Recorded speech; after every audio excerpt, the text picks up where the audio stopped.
I try to be a man of prayer. I love to pray to the Lord.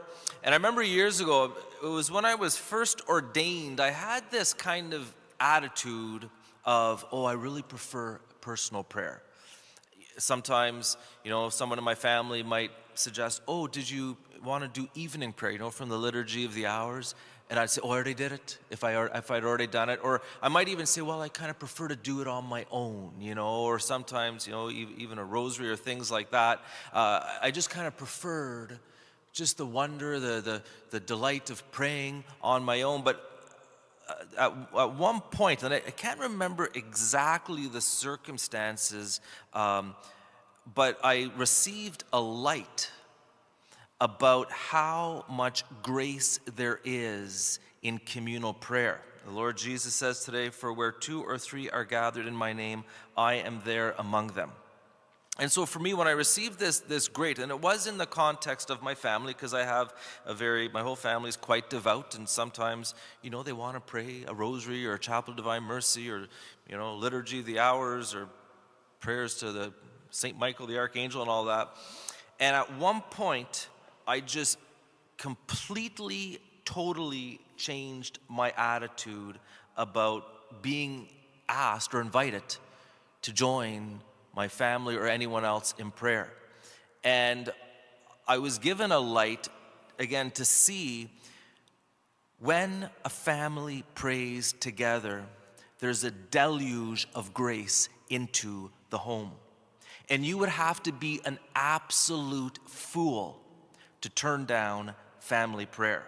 Now again, there might be a very exceptional circumstance where you have to, drive somewhere real quickly because you're running late. You say, sorry, I can't join you for the rosary, But again, if you can, you would be an absolute fool to turn down any kind of family prayer. And the image I would use is this kind of pretend your home gets its water from a reservoir, a big basin of water outside.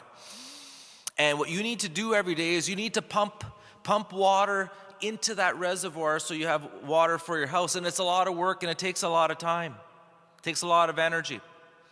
But sometimes there's a downpour of rain, and in a short time that reservoir just gets filled with nice fresh water to overflowing.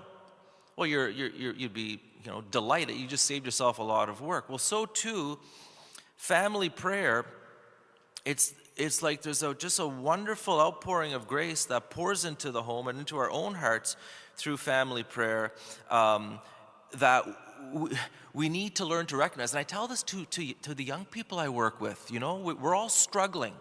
And everyone, they want a little more joy in their life, a little more power in their life. They want to be a little less depressed, a little more all that. Well, listen, don't turn down family prayer.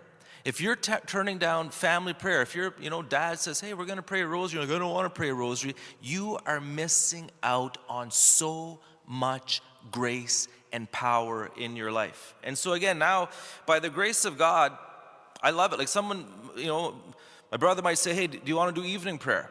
Even if I've done it, I'll say, yeah, I've already done it. Let's do it again. I'll do it again.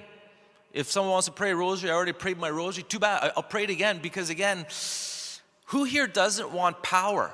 Do you want power in your life? Do you want the joy of the Lord? Do you want His glory, His peace, His love? Well, for where 2 or 3 are gathered in my name, I am there among them.